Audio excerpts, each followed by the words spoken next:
رمضان المبارک کے احکامات کے درمیان اللہ تعالیٰ اس آیت مبارکہ کو لے کر آئے ہیں۔ حقیقت اللہ تعالیٰ ہی جانتے ہیں، لیکن بظاہر یوں سمجھ آتی ہے کہ اللہ تعالیٰ یہ بتانا چاہتے ہیں کہ دعا کا روزے کے ساتھ بڑا گہرا تعلق ہے۔ روزے کی حالت میں دعا یہ بہت اہمیت رکھتی ہے، اور خاص طور پر روزہ افطار کرتے وقت۔ حدیث کے اندر آتا ہے، آپ صلی اللہ علیہ وسلم نے فرمایا، عبداللہ بن عمر رضی اللہ عنہ اس حدیث کے راوی ہیں، کہتے ہیں کہ روزے دار کے لیے اللہ تعالیٰ کے ہاں قبولیت ہے، یعنی افطاری کے وقت اللہ تعالیٰ کے ہاں اس کی دعا قبول کی جاتی ہے۔ اسی لیے عبداللہ بن عمر رضی اللہ عنہ افطاری کے وقت اپنے اہل و عیال کو اکٹھا کر کے دعا کرتے تھے، کیونکہ یہ قبولیت کا وقت ہے۔ اور ایک حدیث کے اندر یہ ہے کہ آپ نے فرمایا کہ 3 لوگوں کی دعا رد نہیں ہوتی، ایک الامام العادل، عدل و انصاف کرنے والا حکمران، اور دوسرا روزے دار۔ روزے دار جب تک روزہ افطار نہیں کر لیتا اس کی دعا اللہ تعالیٰ رد نہیں کرتے، اور تیسرا مظلوم۔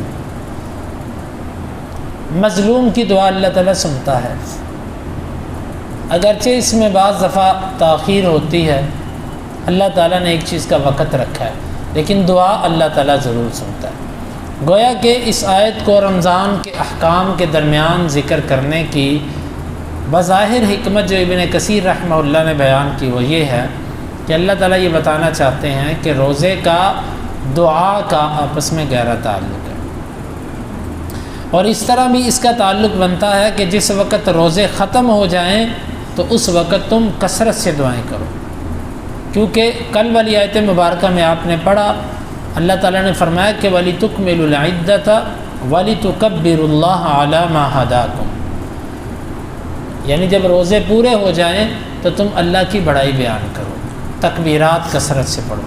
تو یہاں پر یہ بھی ساتھ فرمایا کہ تم دعا بھی کرو، یعنی جب تمہارے روزے پورے ہو جائیں تو اس کے بعد تم کثرت سے دعائیں کرو کہ اللہ انہیں قبول بھی فرما لے۔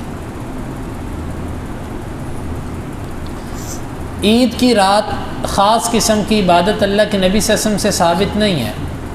جو لوگ خاص قسم کی عبادت کرتے ہیں یہ بدعت کے زمرے میں ہیں، لیکن یہ ہے کہ اس کے بعد جو ایام ہوں ان میں دعائیں کثرت سے کرنی چاہیے کہ اللہ تعالیٰ ہمارے اس عمل کو قبول فرما لے۔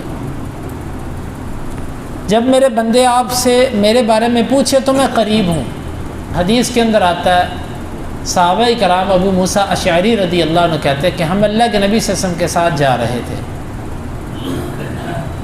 ہم کسی بھی بلند جگہ پر چڑھتے یا کسی بھی وادی میں اترتے تو ہم بلند آواز سے اللہ تعالیٰ کا ذکر کرتے، جس طرح کہ سنت طریقہ یہ ہے کہ سفر میں بلندی کی طرف جاتے ہوئے اللہ اکبر اور نیچے اترتے ہوئے سبحان اللہ، ہم بلند آواز سے ذکر کرتے۔ اللہ کے نبی صلی اللہ علیہ وسلم ہمارے پاس تشریف لائے اور ہمیں آ کے کہا کہ اربعوا علی انفسکم، اپنے نفسوں پر کچھ رحم کرو، نرمی کرو اپنے لیے، انکم لا تدعون اصم، تم کسی بہرے کو نہیں پکار رہے، تم اللہ تعالیٰ کو پکار رہے ہو، اور اللہ تعالیٰ تم میں سے ہر ایک کے اتنا قریب ہے کہ اتنی تمہاری سواری کی گردن تمہارے قریب نہیں کہ جتنا اللہ تعالیٰ تم سے قریب ہے۔ اور قرآن مجید میں فرمایا دوسرے مقام پہ کہ نحن اقرب الیہ من حبل الورید، ہم رگے جان سے بھی زیادہ ان کے قریب ہیں۔ تو اللہ تعالیٰ قریب ہے، اللہ تعالیٰ سنتا ہے۔ اس کے قریب ہونے کا کیا معنی ہے؟ اہل علم نے یہ لکھا ہے کہ اس کا معنی، قریب ہونے کا معنی یہ ہے کہ اللہ تعالیٰ ہر وقت پکارنے والے کی پکار کو سنتا ہے۔ اللہ تعالیٰ تو عرش پر ہے، قرآن میں آتا ہے کہ الرحمن علی العرش استویٰ، اس پر بہت سارے دلائل ہیں، ابن القیم رحمہ اللہ نے 1000 دلائل کا دعویٰ کیا ہے کہ اللہ تعالیٰ کے عرش پر ہونے کے 1000 دلائل، اس سے بھی زیادہ۔ تو پھر یہاں پر فرمایا کہ میں قریب ہوں، اور دوسرے مقام پہ فرمایا کہ میں عرش پہ ہوں، تو یہ آپس کے اندر متشابہ نہیں ہیں، یعنی کہ اس میں کوئی تضاد نہیں ہے۔ اللہ کیسے قریب ہے؟ جس طرح اس کی شان کے لائق ہے۔ جو اس طرح کی صفات ہیں اس کے بارے میں ہمارا عقیدہ یہ ہے کہ ہمارا اس پر ایمان ہے، ہمارا اس پر ایمان ہے، ہم اس کے معنی کو تسلیم کرتے ہیں۔ ہم کہتے ہیں اللہ تعالیٰ قریب ہے، لیکن کس طرح؟ جس طرح اس کی شان کے لائق ہے۔ یہ بندہ ہے، ایک جگہ پر ہوتا ہے، دوسری جگہ پر نہیں ہوتا۔ یہ عقیدے کا مسئلہ، اسے اچھی طرح سمجھیں۔ میں یہاں پر ہوں، وہاں پر نہیں ہوں۔ لیکن رب کو بندوں پر قیاس نہیں کیا جا سکتا۔ جی اگر اللہ ہمارے قریب ہے تو عرش خالی ہو گیا، اللہ تعالیٰ کو اس پر قیاس نہیں کیا جا سکتا۔ العیاذ باللہ، اللہ تعالیٰ کے بارے میں ایسی بات کہنا ایک جرأت ہے۔ تو اس لیے قرآن نے کہا ہے، اگر یہ کسی اور کی بات ہوتی تو اس پر کوئی اعتراض بھی کرتا۔ یہ تو قرآن کی بات ہے، قرآن کہتا ہے کہ آپ ان سے کہہ دو میں قریب ہوں، بس ہمارا اس پر ایمان ہے۔ اب اس کو دوسرے معنی میں یوں سمجھنے کی کوشش کیجئے کہ قریب کا معنی جس طرح میں نے آپ کو پہلے پیش کیا تھا، اگر یہ درست ہے تو یہ میرے اللہ کی طرف سے، اگر خطا ہے تو یہ ہماری طرف سے ہے۔ قریب کا معنی جو دیگر اہل علم نے بیان کیا، وہ کہتے ہیں یہ معا کے معنی میں ہے، یعنی اللہ تعالیٰ اپنے علم اور قدرت کے اعتبار سے ہمارے قریب ہے۔ اور دوسری صورت میں نے آپ سے ایک دفعہ عرض یوں کی تھی کہ اللہ تعالیٰ نے زمین بنائی، زمین کے اوپر آسمان ہے، اس نے ساری زمین کو گھیرا، پھر دوسرا، پھر تیسرا، یوں 7 آسمان۔ 7 آسمانوں کے اوپر اللہ تعالیٰ کی کرسی ہے، اور کرسی واسع کرسی السماوات والارض، اس کی کرسی نے زمین اور آسمان کو گھیرا ہوا ہے۔ گویا کہ یہ 7 زمینیں اور 7 آسمان، یہ سب کے سب اللہ کی کرسی کے نیچے ہیں۔ اور کرسی کے نیچے کیسے ہیں؟ جس طرح کہ کسی وسیع قسم کے صحرا کے اندر ایک چھلا پڑا ہوتا ہے، اتنے کے ہیں یہ۔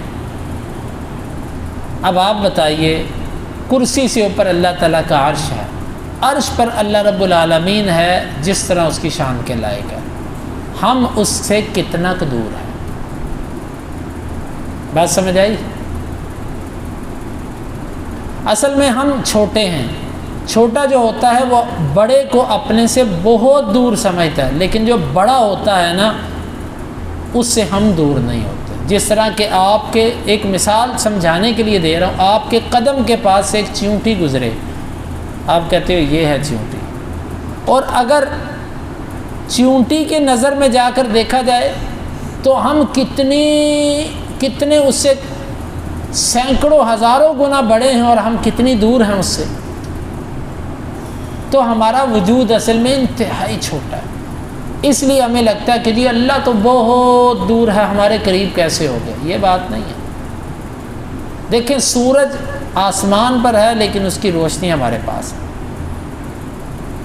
یہ اللہ کی مخلوق ہے، مخلوق ہو کے دور بھی ہے اور قریب بھی ہے۔ تو رب العالمین، ہم اس کے بہت ہی قریب ہیں۔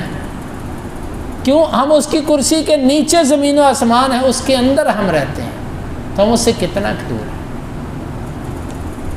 تو اس اعتبار سے ہم اللہ کے قریب ہیں۔ لہٰذا اس کا یہ معنی کرنا غلط ہے کہ جی اللہ ہمارے قریب ہے تو اس کا مطلب ہے جی اللہ ہر جگہ ہے، یہ باطل ہے۔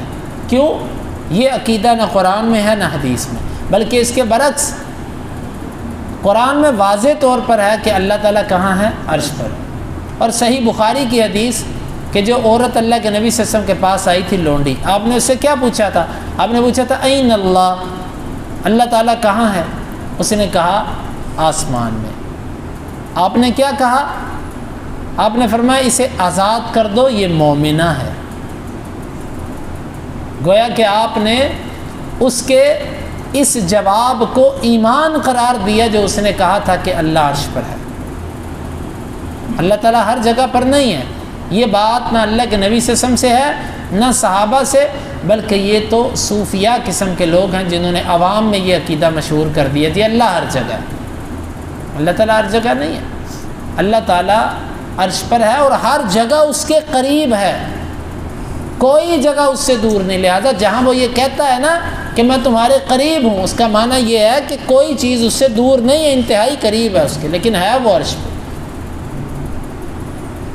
تو یہ ہے اس آیت مبارکہ کا مطلب کہ جب میرے بندے تجھ سے مانگیں تو آپ ان سے بتا دیجئے کہ میں قریب، اجیب دعوت الداعی اذا دعان، میں پکارنے والے کی پکار کو سنتا ہوں جب وہ مجھے پکارے۔ اب دیکھیے اللہ کا قرآن کہتا ہے کہ اللہ تعالیٰ فرماتا ہے کہ جب کوئی مجھے پکارتا ہے تو میں اس کی پکار سنتا ہوں۔ اس کا مطلب یہ نکلا کہ کبھی اللہ تعالیٰ کسی کی دعا رد نہیں کرتا۔ ہاں حدیث کے اندر آتا ہے کہ اس بندے کی دعا قبول نہیں ہوتی جو بندہ جلد باز ہوتا ہے۔ صحابہ کرام نے کہا کہ اللہ کے رسول جلد بازی کیا ہوتی ہے؟ آپ نے فرمایا جلد بازی یہ ہوتی ہے وہ دعا کرتا ہے، دعا کرتا ہے، دعا کرتا ہے، پھر کہتا ہے کہ میں نے اللہ کو پکارا، دعوت اللہ فلم یقبل لی فلم یستجب لی او کما قال، میں نے اللہ کو پکارا اس نے میری سنی نہیں، میری پوری نہیں کی اس نے مراد۔ یعنی جلد ہی کہہ دیتا ہے، مایوسی کا اظہار کر دیتا ہے۔ جب یہ یوں نظریہ اپنے دل میں بٹھا لیتا اللہ کہتا پھر ٹھیک ہے، کیونکہ دوسری حدیث میں آتا انا عند ظن عبدی بی، میں اپنے بندے کے ساتھ ویسے ہوں جیسا اس کا میرے بارے میں گمان ہو۔ تو جب ایک بندہ اللہ کو پکارتا ہے ایک دن، 2 دن، 4 دن، پھر وہ کہتا ہے جی اب میری دعا قبول، اللہ میری سنتا ہی نہیں۔ اللہ کہتے ہیں اگر تیرا گمان یہ ہے تو ٹھیک ہے، میں نہیں سنتا تیرے لیے میں نہیں سنتا۔ تو یہ اس بندے کی دعا، ہم میں تقریباً اکثر لوگ اس مرض میں مبتلا ہیں۔ انبیاء کی دعائیں اللہ تعالیٰ نے کئی سالوں بعد قبول کی۔ آپ دیکھیے یونس علیہ السلام مچھلی کے پیٹ سے دعا کرتے نکل آئے تھے، ایوب علیہ السلام اپنی بیماری سے اسی وقت ٹھیک ہو گئے تھے۔ مؤرخین مفسرین 18 سال کا عرصہ لکھتے ہیں۔ اللہ کے نبی صلی اللہ علیہ وسلم نے 16 ماہ بیت المقدس کی طرف منہ کر کے نماز پڑھی، اور اس دوران آپ یہ دعا کرتے رہے کہ اللہ بیت اللہ قبلہ بنا دے۔ کیا دعا فوراً قبول ہو گئی؟ ابراہیم علیہ السلام نے دعائیں کی جو بیت اللہ کے لیے کہ اللہ اس گھر کے اندر ایک معلم بھیج، ایک استاذ بھیج۔ یہ دعا کتنے ہزار سال بعد جا کے قبول ہوئی۔ اس کا وقت کب آیا؟ یعنی قبول ہو گئی، لیکن اللہ نے ہر قبولیت کے لیے وقت رکھا، لکل اجل کتاب۔ آپ یہ مت کہیں کہ میری دعا قبول نہیں ہوئی، بلکہ دعا قبول ہو چکی ہے، لیکن اللہ نے اس کے لیے ایک وقت رکھا ہے، وہ وقت ابھی نہیں آیا۔ اور من طلب الشیء قبل اوانہ عوقب بحرمانہ، جس نے کسی چیز کو اس کے وقت سے پہلے طلب کیا اس کو سزا یہ ملتی ہے کہ وہ اس سے محروم ہو جاتا ہے۔ اللہ تعالیٰ ہر چیز اس کو اس کے وقت، اور انسان کو جب وہ چیز ملتی ہے انسان پھر اس وقت بھی کہتا ہے کہ واقعتاً یہ اب مجھے ملی ہے، واقعی اچھا ہوا کہ اب ملی، جب میں مانگ رہا تھا نہیں ملی، اچھا ہوا اس وقت نہیں ملی۔ آپ نے اپنی زندگی میں سینکڑوں دفعہ ایسے آپ کے ساتھ ہوا ہوگا، ایک چیز ایک وقت پہ مانگی نہیں ملی، جب ملی انسان کہتا اچھا ہوا کہ اب ملی، اس وقت نہیں ملی تھی۔ تو پہلی تو بات اس بندے کی دعا قبول نہیں ہوتی جو جلد بازی کرتا ہے۔ دوسرا، اللہ تعالیٰ اس کی دعا قبول نہیں کرتا کہ جس کی دعا قطع رحمی یا گناہ پر مبنی ہوتی ہے۔ گناہ کسی قسم کی برائی کی دعا، اللہ میرے سے یہ برائی کے لیے مجھے اسباب میسر کر دے، غلط قسم کی دعا اللہ قبول نہیں کرتا۔ رشتہ داری توڑنے کی، قطع رحمی کی دعا اللہ قبول نہیں کرتا۔ اس کے سوا ہر ایک کی دعا قبول ہوتی ہے۔ البتہ قبولیت کے 3 طریقے ہیں، حدیث کے اندر آتا ہے۔ آپ نے فرمایا ایک طریقہ یہ کہ اللہ تعالیٰ اس کو اس کی مراد عطا کر دیتا ہے، جو اس نے اللہ تعالیٰ سے مانگا اللہ تعالیٰ وہی چیز اسے عطا کر دیتا ہے۔ اور دوسری چیز یہ ہے اللہ وہ نہیں دیتا، بلکہ اللہ تعالیٰ اس دعا کو آخرت کے لیے ذخیرہ کر لیتا ہے۔ اور تیسری صورت ہے کہ اللہ تعالیٰ اس دعا کی وجہ سے کسی مصیبت کو اسے ڈال دیتا ہے، یعنی کہ آپ کی کوئی بھی دعا ضائع نہیں گئی، جتنی آپ نے دعائیں کی ہیں وہ سب کی سب اللہ کے پاس قبول ہوئی ہیں، اگر آپ نے جلد بازی نہیں کی، اگر آپ نے گناہ کی دعا نہیں کی، اگر آپ نے قطع رحمی کی دعا نہیں کی۔ اور حدیث کے اندر آتا ہے ایک اور بندہ جس کی دعا قبول نہیں ہوتی، یہ کون ہے؟ غافل، زبان سے کچھ کہہ رہا ہے، دل کہیں ہے، سوچیں کہیں ہیں، خیال کہیں ہے۔ اللہ غافل دل والے کی دعا قبول نہیں کرتا، بلکہ آپ نے فرمایا کہ فَإِذَا سَأَلْتُمُ اللَّهَ فَاسْأَلُوهُ وَأَنْتُمْ مُوقِنُونَ بِالْإِجَابَةِ أَوْ كَمَا قَالَ، جب تم اللہ کو پکارو تو تم دعا کی قبولیت کا یقین کر کے اسے پکارو۔ اصل ہمارا مسئلہ یہ ہے، ہمیں اپنی دعاؤں پر یقین ہی نہیں ہوتا۔ اللہ تعالیٰ فرماتا ہے کہ جب وہ مجھے پکارتا ہے تو میں اس کی پکار سنتا ہوں۔ اب ایک بندہ کہتا ہے جی میری سنتا ہی نہیں، اور پھر وہ شرک کے اندر واقع ہوتا ہے، پھر وہ مردوں کے پاس جاتا ہے، غیروں کے پاس جا کے مانگتا ہے ان سے، یہ قرآن کی وہ تکذیب کرتا ہے۔ تو ہم دیکھیں کہ کس کس وجہ سے دعا قبول نہیں ہوتی، جلد بازی کی وجہ سے گناہ کی دعا قبول نہیں ہوتی، غافل آدمی کی دعا قبول نہیں ہوتی، قطع رحمی کی دعا قبول نہیں ہوتی، یہ دعائیں قبول نہیں ہوتی۔ اس کے سوا ہر دعا اللہ تعالیٰ قبول کرتا ہے، اور لگے رہو، مانگتے رہو، اس کے دروازے پہ دستک دیتے رہو۔ دیکھو یقین مانو بعض دفعہ مانگنے والا پیچھے پڑ جائے نا، بندہ کہتا ہے دو یار اس نے جان نہیں چھوڑنی۔ ایک بندہ اپنے رب کے پیچھے رب سے مانگتا رہے مانگتا رہے مانگتا رہے، اگرچہ اس نے پہلی دفعہ بھی اس کی دعا قبول کر لی، رد نہیں کی، لیکن لگے رہو، اس سے بڑے فوائد ملتے ہیں، اس سے بڑی خیر حاصل ہوتی ہے، کیونکہ یہ رب کا گھر ہے۔ تو اس لیے اللہ تعالیٰ کی اس آیت مبارکہ پر یقین بنائیں ہم کہ میری ہر دعا قبول ہوتی ہے، لیکن دعا قبول ہوتی ہے، اللہ تعالیٰ نے فرمایا تم دو کام کرو، تمہاری پکار میں سنوں گا، میری پکار پر تم عمل کرو۔ وہ کیا ہے؟ نمبر ایک فَلْيَسْتَجِيبُوا لِي، پس وہ میری اطاعت کریں، میری نافرمانی کریں اور کہیں کہ میری دعا بھی قبول ہو جائے، یہ نہیں ہو سکتا، یہ بھی ساتھ لازم ہے۔ ہم اللہ کی خوب نافرمانیاں کرتے ہیں اور ساتھ یہ امید رکھتے ہیں کہ اللہ میری دعا قبول کرے۔ اللہ کے حقوق ہم ادا نہیں کرتے اور ہم کہتے ہیں کہ اللہ اپنے سارے میرے لیے پورے کرے۔ اور ساتھ کیا فرمایا کہ وَلْيُؤْمِنُوا بِي، اور وہ مجھ پر ایمان لائیں۔ اگر ایمان ہے تو اس پر استقامت دکھائیں، اگر ایمان نہیں تو ایمان لے کر آئیں۔ گویا کہ دعا میں سنوں گا، لیکن تم دو کام کرو تو پھر ایک میری اطاعت کرو، دوسرا ایمان لاؤ۔ اب دیکھیں اگر اطاعت نہیں ہے تو دعا نہیں قبول ہوگی، ایمان نہیں ہے تو دعا نہیں قبول ہوگی۔ اصل خرابی ہمارے اندر ہوتی ہے، تو ہم کہتے ہیں کہ جی وہ ہماری نہیں سنتا، اللہ تعالیٰ ہماری سنتا ہے۔ تم یہ کام کرو لعلہم یرشدون، تاکہ وہ رہنمائی پا سکیں، بھلائی اور خیر کو پہنچ سکیں۔ اللہ رب العالمین سے دعا ہے اللہ تعالیٰ ہمیں اس آیت مبارکہ کو سمجھنے کی اور عمل کی توفیق عطا فرمائے۔